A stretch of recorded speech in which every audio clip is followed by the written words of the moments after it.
Well, in other news, is the Grand Bahama Port Authority still relevant to the Freeport community? We posed that question to an economist expert who believes that the Hawksbill Creek Agreement, which was signed nearly 70 years ago, is outdated and may not be useful to Grand Bahamians today. Our Simone Davis explains.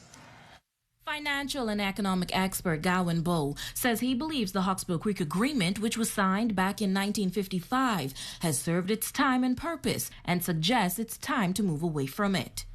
When we look at the Hawksbill Creek Agreement, when we look at the structure that is Freeport and then the wider Grand Bahama, there was a structure that was envisioned back in the 50s and 60s that was to actually lead to development, and it did.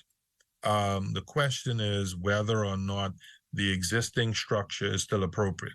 The HCA was a contract between the government and Wallace Groves on behalf of the GBPA to create a city and a free trade zone on Grand Bahama with the goal of developing the area. When asked if the relationship between the government and GBPA is causing the Grand Bahama economy to remain stagnant, Bowe said yes, adding that the island's needs have changed and the old formula created by GBPA is not meeting the needs of Grand Bahama. So yes, I think it has long been known that the current construct, which is Freeport and the Grand Bahama Port Authority, has not been as productive as it was in the earlier years. And, some of that may be due to the intention and some of that may be due to the investment.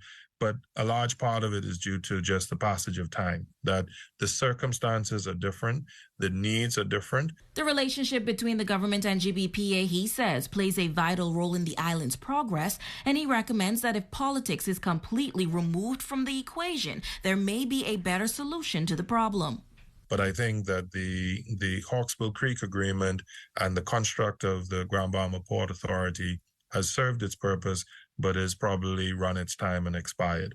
And it's just very difficult to sit down in those conversations because they become very political, they become very emotional, and most times they just become shouting matches as opposed to let's get all of the financial facts and realities on the table. For the Bahamas Tonight, the Northern Edition, I'm Simone Davis.